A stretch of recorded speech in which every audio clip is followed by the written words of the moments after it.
Ew, ew, ew, ew, ew.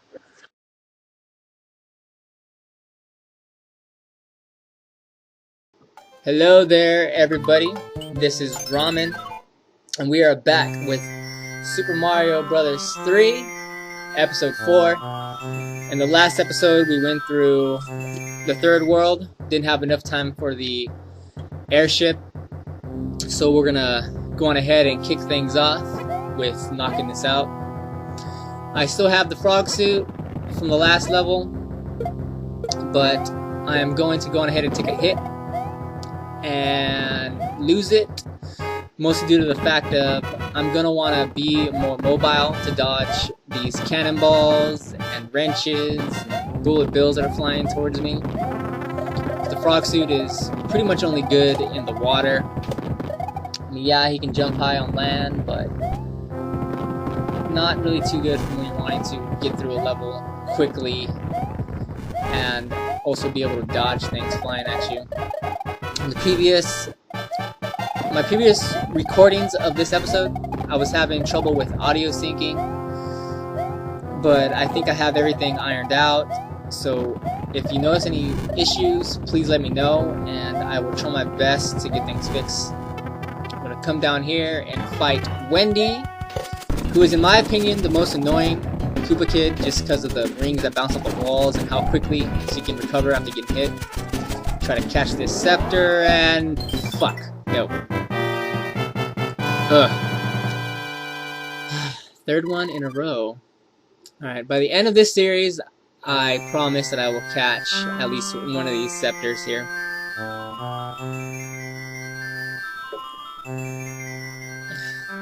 Okay, so that is the end of World 3. We're going to go on to World 4, which is Giant World. I understand why they call it that in the next few seconds. Let's see here. In the last episode, I saved a hammer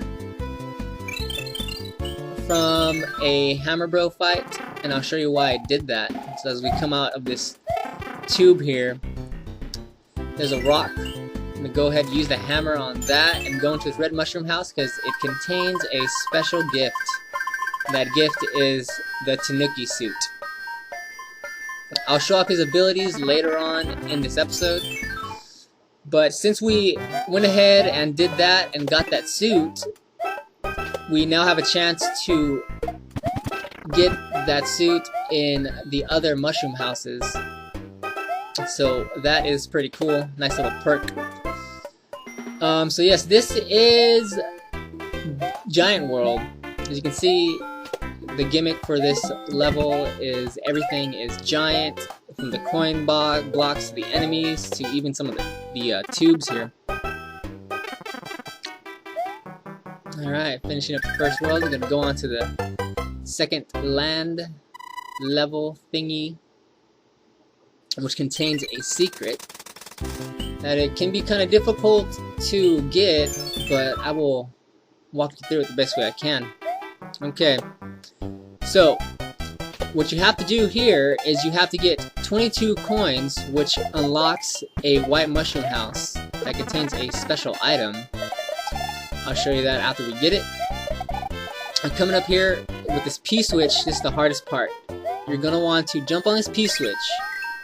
If you can bounce on the fish like I did, but if not, you have to get out of the water as quickly as you can. And coming up right here, see, as you see all these fishes, get the coins, run back, grab the other coins you may have missed, and get the hell out of there. Screw you, fishes, and we will go on about our business. Alright.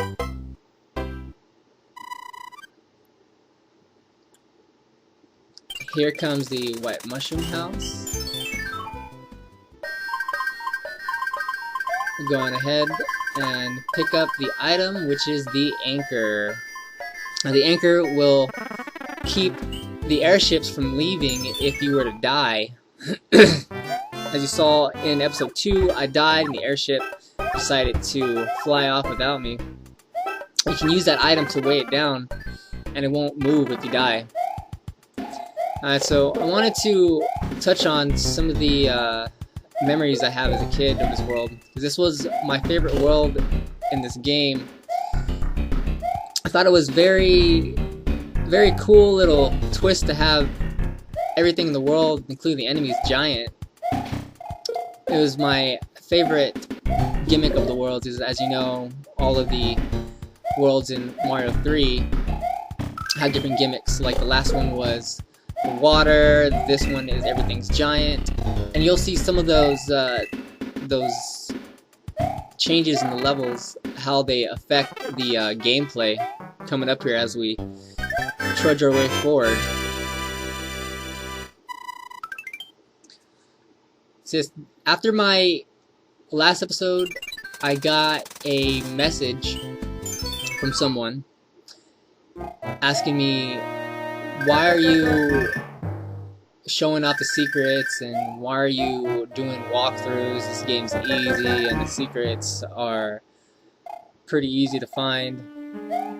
Well, the thing about that is, the reality is that there are younger gamers out there who have yet to play this game. So if a younger gamer happens to come across this game and want to play through it, and they're needing help finding stuff or getting through something, then they can take a look at this and help them out. Alright, I'm going to go on ahead and fight the first battle with Boom Boom on this level. He is pretty damn easy. Once you get it, timing of his jumps down right, you can hit him, wait for a second, jump up and hit him again. If you don't, he will sprout wings and fly all over the place, making it hard to get him. I'm going to go ahead and use a star and fight this first Hammer Bro, who is giant. Take out his fat ass and continue on.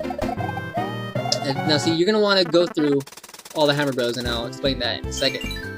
But first, you're going to want to use the frog suit for the 4th level, since it is a water level for 1, and 2, you have Lakitu throw in the spike turtle shells like a douche. So you can just throw on the frog suit and get through this level as quickly as you can, not waste much time, and be able to dodge those spike shells way easier.